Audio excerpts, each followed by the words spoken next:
Hello guys, in today's Asian Alex Jones ripoff show, I want to tell you how Joe Biden is killing off those damn manatees. Yeah, those gentle sea cows, the sea giants. Joe Biden is killing them. That's why today I want to tell you the secrets that Joe Biden and all of those stupid liberals is actually killing off all of the animals. Oh damn those liberals. Okay, maybe not that drastic. This video is much less about a political hit piece than an actual story about unintended consequences that happen all the time in our world, and we just fail to recognize it. And to start all of these, we have to know what the heck is a manatee. A manatee, also known as a sea cow, is a kind of giant herbivore that dwells all around the shallow waters here in Florida, as well as in many parts around the Caribbean, that like to, you know, swim around you when you're kayaking here. So they are absolutely the cutest. But the problem is that they have extreme slow metabolic rates, and that means during the winter, like right now, they have trouble sustaining their body temperature. So normally in ancient times, they would always huddle together in these warm, hot thermal springs all dotted around the Floridan coast. They will be able to survive all of the temperature, because if it drops below 19 degrees Celsius, they would literally start freezing to death. It was all fun and dandy until we humans came along.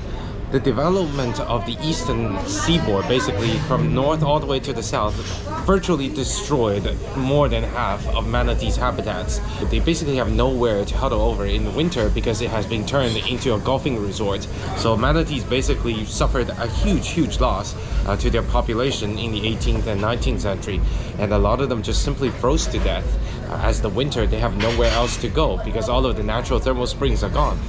And then came an unexpected rescuer. In the 1960s and 70s, the baby boom as well as the following immigration internally within the United States caused Florida's population to explode. And that led to many more constructions of coal power plants. These are the most traditional and most powerful power plants that can be used to supplement all of the lacking power supply. And that created basically a shoreline all of power supplies, and that became an unexpected savior of the Floridan manatees. So you see, the manatees have got really used to the warm water around these power plants in the past 60 years, and that led to them basically completely dependent upon these hot water sources.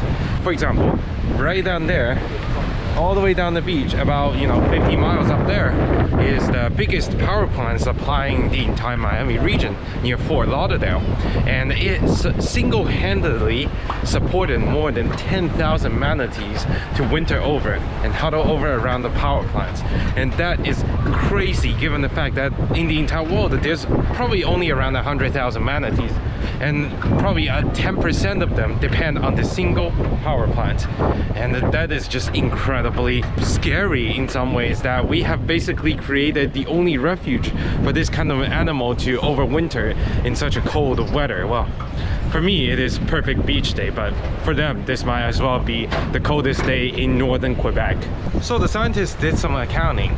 Around the 2011, more than 66%, so 2/3 of all of the manatees around here in South Florida are actually dependent upon human-made heat sources.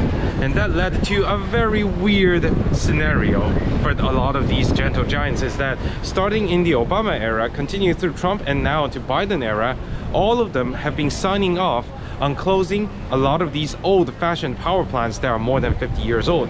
And that means a lot of these power plants that the manatees depend on are slowly getting phased out and probably would disappear off the surface of this earth. Well, it is supposed to be a good thing, right? These coal power plants come from very inefficient sources, and they have been built almost half a century ago, so they are incredible producers of CO2. They produce more CO2 than almost any other source of electricity combined.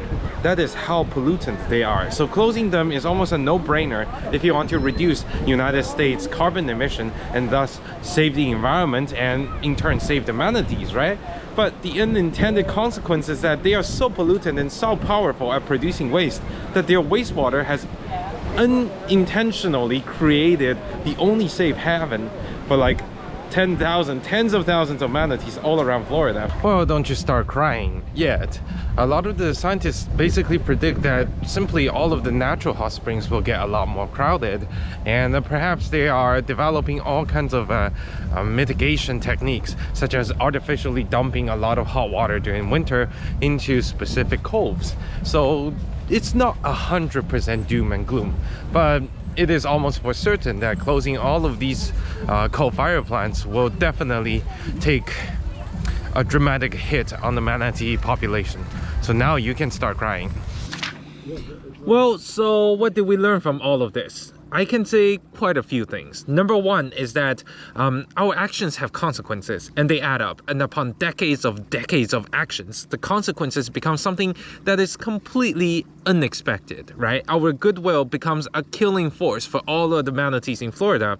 And the second is that, yeah, actually, our humans have got so powerful at controlling everything that even something that is completely unintentional, something we never even thought about, becomes the situation of life and death for a species, right? And then number three is that Joe Biden and its liberals are killing our planets.